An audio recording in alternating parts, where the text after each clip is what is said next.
All right, Lake Lewis does a great job covering the NFL, also the NBA, Sports Journey, and, of course, About.com joins us for a couple moments on a Thursday. How you been, pal? Hey, what's going on, Q? How are you?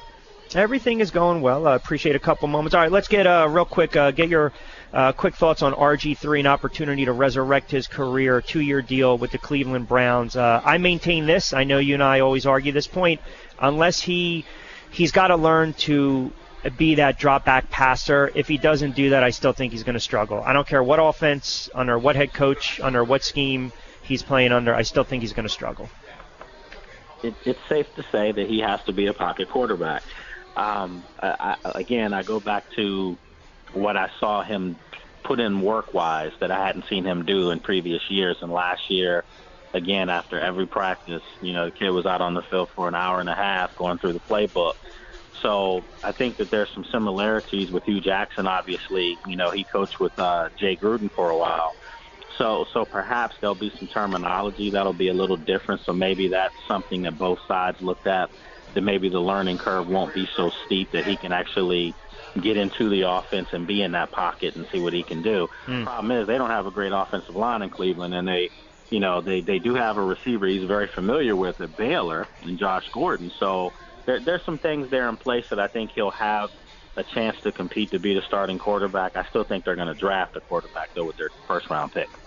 Yeah, I agree with you in that regard. And even in these mock drafts, they change every single solitary moment of the day.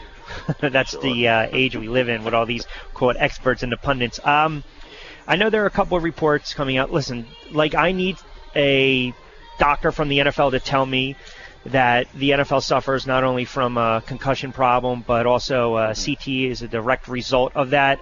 We've spoken to several players over the years, you and I both, but one of them comes to mind, Antoine Davis, who decided to walk away, another one of those young players that wanted to walk away from the game. We saw that with the linebacker from San Francisco. I don't know really if B.J. Raji is in that same boat. He said it was a, quote, hiatus. Calvin Johnson realizing that, hey, the life expectancy of an NFL player is shorter and shorter, and he's made enough money. Where do you stand with some of the players that you interact with, especially some of the young players down in the D.C. area and across the NFL? What are their thoughts just on, a bunch of these high-ranking players turning around and retiring? Really, some of them at the peak of their the heights of their career, others them that don't really have anything left in the tank, but kind of thinking ahead, life after football. Well, I can tell you, and I know Antoine very well. We're actually pretty good friends, and he lives right here where I live in Ashburn, Virginia. And Antoine's a guy that's a super intelligent guy, multi-sport, guy from Indiana. And, he's moved on to a different part of his life. I mean, he's actually an athletic director for a local private school here that just started and doing really well. And we've talked about different things like that. Some of the younger guys, I just talked to two younger guys last weekend doing a broadcast. One plays for the Ravens and one, plays for the Skins. And they both said, listen, they're aware, Q, that they don't make the same money that baseball players and basketball players make. And, when you see a Calvin Johnson walk away after 9 years or whatever, and he's got a lot of money in the bank, I think that's the goal of most professional football players. I really do. I mean, unless you're one of those guys that can be great and be perhaps the best ever at your position, you're going to see a lot of these guys, get the check that they're looking for and then maybe play that check out, and then that's it. I'm not going to be surprised to see a lot more do that because they are aware of the injuries, the head injuries that are, they see these older guys and I look at a guy like, Doug Williams, and I'm not saying he's suffering from that disease or anything, but at the end of the day, when you see him walk and just to see how his body is now, that's a heavy price to pay on someone, before they're 50 years old. Yeah, and it's unfortunate because you go to the guys like Tony Dorsett, Joe DeLamielleure, Leonard Marshall, Conrad Dobley, I think also the lineman, they're all suffering from CT. See, here's the one problem I have. And I love the Gridiron Greats, and I love what they do, the foundation for the players. I've supported that for years. I think it's a really great cause. This is really going to come off as probably not the nicest thing to say, but it is the truth, and sometimes people don't want to hear the truth. I don't want to see I don't want to see some of these players that do not have this, claim to have it, haven't been properly diagnosed, and try to benefit from it. That's bad for the NFL, because you've got a situation where I can name you 100 players when the NFL came down with that settlement years ago where everyone thought, oh, wow, look at this, millions and millions of dollars. No, not at all. If you actually spread that evenly over the course of 100 to 150 to 200 players, these guys can't even get the benefit. So it's nickels and dimes. It comes out to nothing, and I don't want to see this being taken advantage of, because this is very serious when you start to think about some of these players. Even the Steelers' offensive lineman that was linked to it as well years ago, Sterling, Mike Webster as well. Yeah, absolutely. Yeah. So I think this is, if anything, the NFL, I don't want to say they need to crack down on this, but forget about the independent study. I mean, they really have to funnel some money into these programs, into these studies to make sure, okay, look, if these players are really diagnosed, let's help them. Let's go out, let's do what we need to do, because the thing for years is that the guys in the 60s, 70s, and 80s, the younger players, the generation right now, they're benefiting from this, making millions and millions of dollars, where 60s and 70s, some of these guys had to work in the off season. In the 60s, guys had to work regular jobs. Well, too, I think most of the young guys also are the first persons to tell you, at the same time, they know what they're signing up for. Sure. From Pee Wee football through college football to the pros, they understand that they play in the most violent sport there is in the United States, and they also are aware that this is something that, as I said, they chose to do. So, the game is getting so much faster. People are, getting so much bigger and stronger. I mean, unless you come up with some kind of fail-proof, specialized helmet, there's just no way that you're going to, take away these type of injuries. I mean, you can try to curtail it, but at the end of the day, there's reports of more concussions since the league has really, gotten something going here for the last 2-3 years. There's more reports of concussions than there ever were. And that's because perhaps the technology shows that these guys have injuries that, as you said, 60s, 70s, 80s guys just didn't have that privy to have that information. So I don't think this is going away. And unfortunately, I think as long as it's, American football, so to speak, it's never going to go away, because it's the number one sport in our country.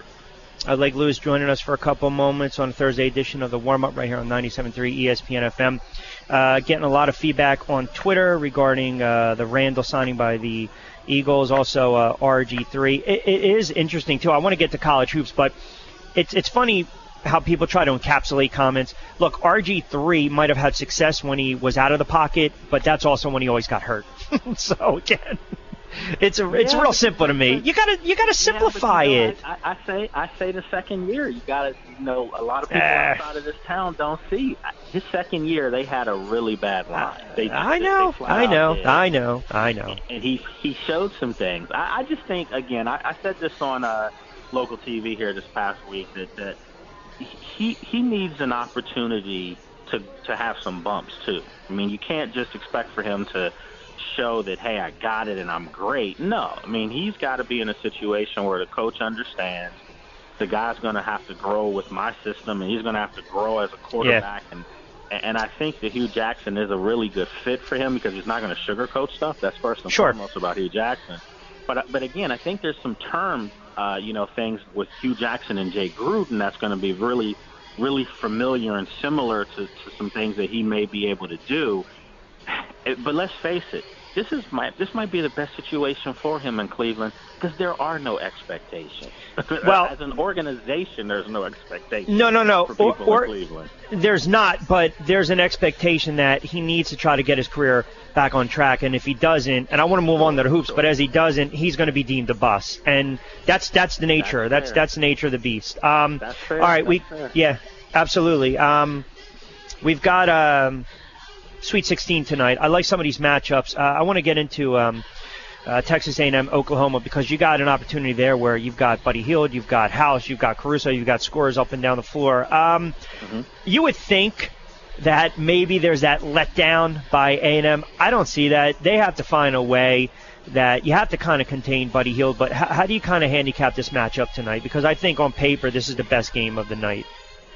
It's one of my top 2 or 3 for sure. But I think Texas A&M, just the fact that they came back against Northern Iowa, more so Northern Iowa handing something to them. But at the end of the day, when you win games like that, you start to believe, you know what, we're already having a special season, winning the SEC. But they're probably thinking to themselves, you know what, if we can come back like this and win a game, still a game at the end, go in overtime, blah, blah, blah, perhaps we really are this good. And I'm not sure if that team truly knew how good they were. SEC basketball is not the same as SEC football. We get that.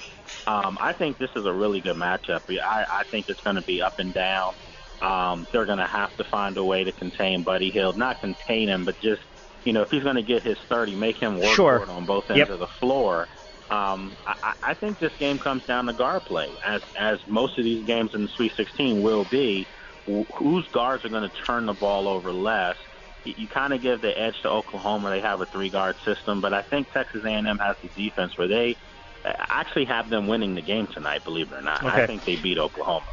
The last one, I just wanted to get a quick little synopsis from you. You got a couple minutes before we close it out. Miami and Nova. The one thing about Miami is, again, we talk about guard play, guard heavy in the tournament.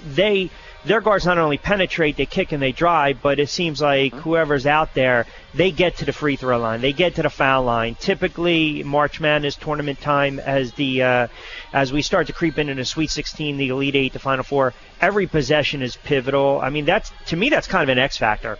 Can Nova play that shutdown perimeter defense, make Miami a outside jump shooting team, not let them penetrate, not give them freebies at the line, especially if this is a close game? I think you hit it right on the head. That was a perfect analogy of this game. I think Villanova, at the end of the day, I'm a big Jim Larrañaga fan, but this is a game that Miami has a blueprint that's similar to Villanova, and that's called Virginia. So they've seen that kind of slow down, knock 'em dead type of basketball. But I think Villanova I think they may be a little too tough for Miami tonight. I really do. I think guard play is going to be special in this game too. But I think when it's all said and done, I just think Villanova, they've gotten by the hurdle that's plagued them the last couple of years, and that's getting knocked out early. I think they win this game, and I actually have Villanova getting to the Final Four.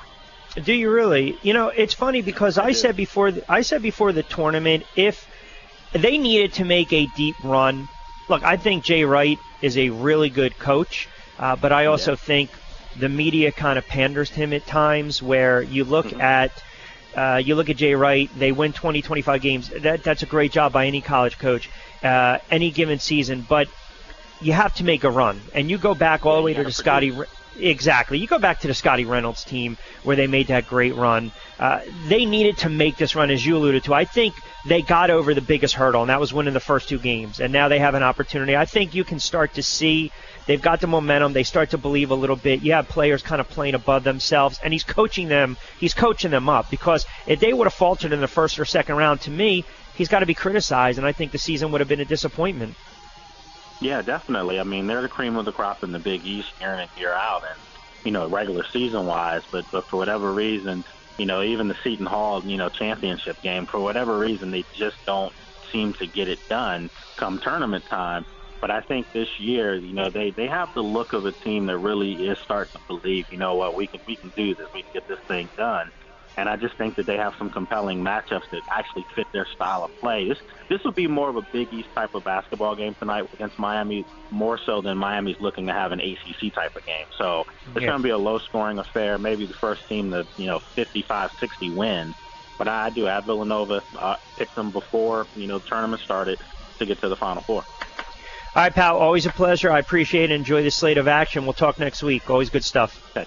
All right, take care. All right, appreciate it. You got it. Lake Lewis.